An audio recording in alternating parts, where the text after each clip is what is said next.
उम्मीद करते हैं कि आप लोग बहुत अच्छे होंगे। बाकी जिनका भी सिलेक्शन पोस्ट का आगे आने वाली शिफ्टों में किसी में एग्जाम है तो उनको अभी से बेस्ट ऑफ लक। बाकी आज की इस वीडियो में हम बात करेंगे अपने 10th लेवल, 10+2 और इसके साथ ही साथ ग्रेजुएशन लेवल, तीनों लेवल के दिए हुए एग्जाम के बारे में डिटेल में बात करेंगे और इसके साथ ही साथ एग्जाम सेंटर में क्या प्रॉब्लम रही उनके भी बारे में हम बात करेंगे। बट शुरू करते हैं बिल्कुल शुरू से।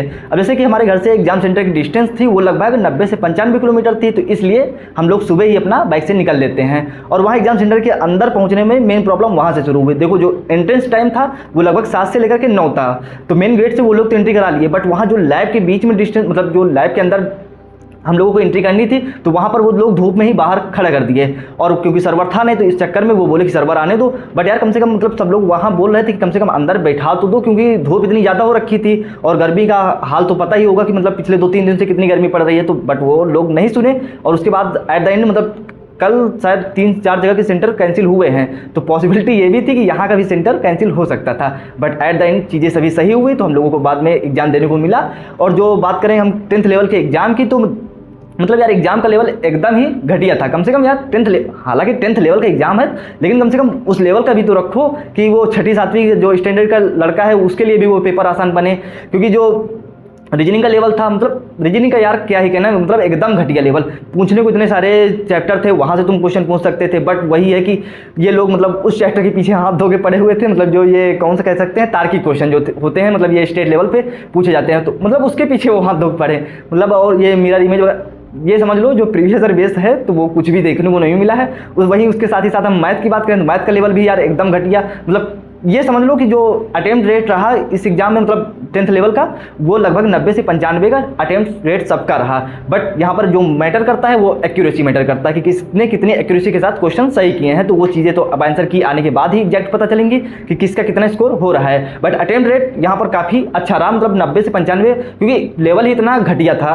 और इसके साथ ही साथ हम बात करें जो कि एग्जाम सेंटर की मेन प्रॉब्लम वो कि यार वहाँ सर्वर ही ना था और जो उनका स्टाफ था, मतलब ये समझ लो कि उनको कोई जानकारी नहीं थी। लड़के उनको समझा रहे थे उल्टा कि मैम ऐसे करो, मतलब जो हम लोगों का जो फिंगर वगैरह, मतलब जो वेरिफिकेशन वगैरह होता है, तो वहाँ पर लड़के उनको समझा रहे थे उल्टा है। वो भी बाकी छोड़ो, उनको बारे में छोड़ो।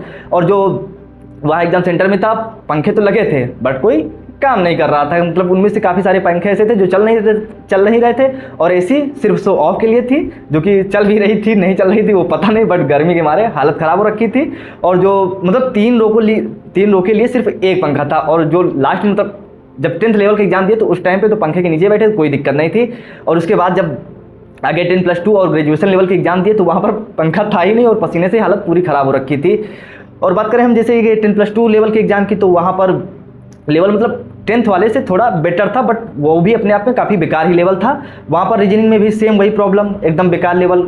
मैथ में एकदम बेकार लेवल। जीएस और जो इंग्लिश थी वो भी कह सकते हैं मतलब कि एकदम वैसे ही लेवल था कि यहाँ भी अटेम्प्ट रेट 85 से 90 था। यहाँ पर मतलब सिर्फ जो मैथ्स में लेवल थोड़ा बढ़ा था वो इसलिए था क्योंकि जो एक टॉपिक था वहाँ पर से लगभग 3 से 4 क्वेश्चन थे, तो अपने आप में मतलब वो टॉपिक ऐसा था कि वो कभी एसएससी के एग्जाम में पूछा नहीं गया, तो इसलिए थोड़ा डिफरेंट हुआ है वहाँ से। और बाकी हाँ, ये चीज़ें एक्सपेक्ट करके जाओ कि सिलेबस जो इस बार पूछे हैं वो काफ़ी हटके है, जो प्रीवियस ईयर बेस है ही नहीं। एक्यूरेसी मैटर करती है दोनों एग्जाम में, मतलब ये 10th और 10+2 वाले में मतलब अटेम्प्ट रेट सबका अच्छा रहा, बट यहाँ पर एक्यूरेसी मैटर करती है। बट वहीं हम बात करें ग्रेजुएशन लेवल की, तो स्टार्टिंग के ये दोनों एग्जाम देने के बाद सभी लोगों का बाहर डिस्कशन यही था कि भाई साहब एकदम घटिया लेवल, सच में घटिया था। तो इसी वजह से सभी बोल रहे थे कि अब देखो ग्रेजुएशन लेवल पर कैसे क्या होता है। भाई साहब जब ग्रेजुएशन लेवल के एग्जाम को सभी लोग दिए उसके बाद सबके तोते उड़ गए थे, क्योंकि यहाँ पर सबके पास टाइम लगभग 20 मिनट, किसी के पास 15 मिनट, किसी के पास 25 मिनट, इस तरह से टाइम बच रहा था 10th और 10+2 वाले में। बट ग्रेजुएशन लेवल में सबका टाइम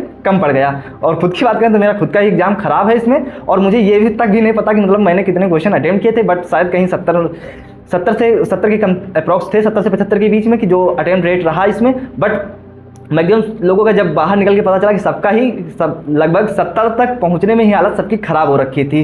और यहाँ पर बात करें कि लेवल अपने आप में काफ़ी अच्छा था। मैथ्स के लेवल की बात करें तो सच में काफ़ी अच्छा था, क्योंकि यहाँ पर लगभग जो मैथ्स का मतलब मैथ्स में जो क्वेश्चन पूछे गए थे तो वो आउट ऑफ द बॉक्स थे, जो अभी तक सिलेबस मतलब नहीं था। मतलब टीसीएस तो एग्जाम करती थी, तो टीसीएस के द्वारा जो पूछे हुए चैप्टर थे उनमें से काफ़ी चैप्टर ये हटके थे। और रीजनिंग में भी इस टाइम पर लेवल काफ़ी अच्छा हो रखा था। और जीएस की बात करें तो जीएस का लेवल तो अपने आप में काफ़ी ज़्यादा टफ था। मतलब स्टेटमेंट बेस्ड क्वेश्चन अभी पूछे थे, लगभग 1 या 2 क्वेश्चन रहा होगा शायद ही मुश्किल से कि जो सिंगल लाइन में क्वेश्चन हो, बाकी सब लगभग स्टेटमेंट बेस्ड क्वेश्चन थे। ऐसा लग रहा था जैसे पीसीएस का एग्जाम चल रहा हो। और यहाँ पर मतलब ग्रेजुएशन लेवल में लग रहा था कि जैसे कि ये रेलवे और बैंकिंग, इसके साथ ही साथ ये एसएससी मेंस, तीनों एग्जाम के लेवल को उठा करके एक मतलब तीनों पेपर को एक साथ मर्ज करके हम लोगों का एग्जाम बना रहे हो। मतलब काफ़ी अच्छा लेवल था। और यहाँ पर जो मैथ्स में जो मेंस में चैप्टर पूछे जाते हैं, प्रोबेबिलिटी और वेरिएंस वगैरह, जो मतलब टॉपिक है स्टैटिस्टिक्स वगैरह है, मतलब अब क्वेश्चन तो बोल नहीं सकते, हटाओ टॉपिक के बारे में बात नहीं करते हैं, बट ऐसे बात कर लेते हैं कि हाँ मतलब टॉपिक ऐसे थे कि जो अभी तक पढ़े हुए नहीं थे, तो इस वजह से सबकी हालत ख़राब हुई है। बाकी आपका इस पेपर में कैसा क्या एग्जाम रहा, आपने कितने क्वेश्चन अटेम्प्ट किए थे ग्रेजुएशन लेवल पर और 10+2 और 10th लेवल में आपका कैसे क्या मतलब अटेम्प्ट रेट रहा, वो कमेंट करके बताओ। बाकी जिनका भी एग्जाम है आगे, तो वो अपना तैयारी करते रहो। बाकी रिव्यू वगैरह की वीडियो बहुत सारे आपको देखने को मिलते रहेंगे, बट उन पर ना फोकस करके आप अपने सिलेबस का रिवीजन पर फोकस करो। और इसके साथ ही साथ अपना अगर मॉक टेस्ट वगैरह दे सकते हो तो दे लो, बट उससे कोई फायदा नहीं है। आप कुछ कह नहीं सकते, क्योंकि जो अभी तक मतलब पूछा हुआ सिलेबस था वो चीज़ें तो पेपर तो आसान था, नो डाउट, बट वो लोग ये था कि जिस टॉपिक के पीछे पढ़ रहे हैं तो हाँ 2 भी पढ़ रहे हैं, कम से कम वहाँ से फिर 3 से 4 क्वेश्चन उस टॉपिक से पूछ रहे हैं। अगर टॉपिक पढ़ा है तो फिर तो अच्छी बात है, बट नहीं पढ़ा है तो वो तो फिर चीज़ें कुछ नहीं कह सकते हैं। बट ये है कि अपना तैयारी करो। बाकी ऑलरेडी आपने काफ़ी जगह देख ही रखा होगा कि किस लेवल से एग्जाम के क्वेश्चन पूछे गए हैं, कैसा क्या रहा है। बट यहाँ से हम लोग कुछ सीख करके अपना सीजल के लिए प्रिपेयर करना स्टार्ट करते हैं। तो अब आगे सीजल जैसे एग्जाम के लिए हम लोग प्रिपरेशन स्टार्ट करते हैं। अब बट देखने वाली बात ये होगी कि जो वहाँ सीजल में अब किस लेवल पर एग्जाम ये पूछते हैं, कैसे वहाँ क्वेश्चन देखने को मिलते हैं। और इसके साथ ही साथ मतलब ये इतना कह सकते हैं कि जो स्टार्टिंग के 2 एग्जाम थे उसको देने में सब लोग बस यही कह रहे थे कि एकदम बेकार लेवल, बट ग्रेजुएशन लेवल में सबको खुशी मिली कि हाँ कम से कम लेवल तो देखने को मिला कि यहाँ पर डिफ्रेंशिएट तो हो सकता है कि किसी ने तैयारी की किसी ने नहीं की। बट तैयारी की बात तो बाद में होगी, लेकिन चलो ठीक है, जो भी है अच्छा है। मिलते हैं फिर आपसे अगली वीडियो में। आप बाकी अपना तैयारी करते रहो और मतलब ये सीजल के लिए अभी से खुद को प्रिपेयर करना स्टार्ट कर दो। मॉक टेस्ट देते रहो। और इंटरफेस की बात करें तो इंटरफेस बिल्कुल वही था जैसे टेस्ट रैंकिंग में आपको देखने को मिला है, तो उसमें मतलब इंटरफेस को, और वैसे भी आप जब 2-3 क्वेश्चन अटेम्प्ट कर लोगे तो उसमें कोई दिक्कत नहीं होगी। इंटरफेस तो मतलब पहले से बेटर है, ये इतना कह सकते हैं। मतलब यहाँ पर अटेम्प्ट करने में कोई प्रॉब्लम नहीं हो रही थी। और काफ़ी लोगों का ये था कि मतलब यहाँ पर जो जब टेस्ट रैंकिंग में मॉक दे रहे थे तो उस टाइम पर सबमिट का ऑप्शन था, तो काफ़ी लोगों का डाउट ये भी था कि मतलब जैसे अगर सबमिट बटन को हम क्लिक कर देंगे तो हमारा मॉक ही मतलब पेपर ही उस टाइम पर सबमिट हो जाएगा। तो इसको हम कैसे क्या कर सकते हैं, तो इसके लिए आप बेफिक्र हो जाओ क्योंकि वहाँ पर सबमिट का ऑप्शन देखने को ही नहीं मिलेगा। तो इसलिए कोई दिक्कत की बात नहीं। मिलते हैं फिर आपसे अगली वीडियो में। बेस्ट ऑफ लक आपको आपके एग्जाम के लिए।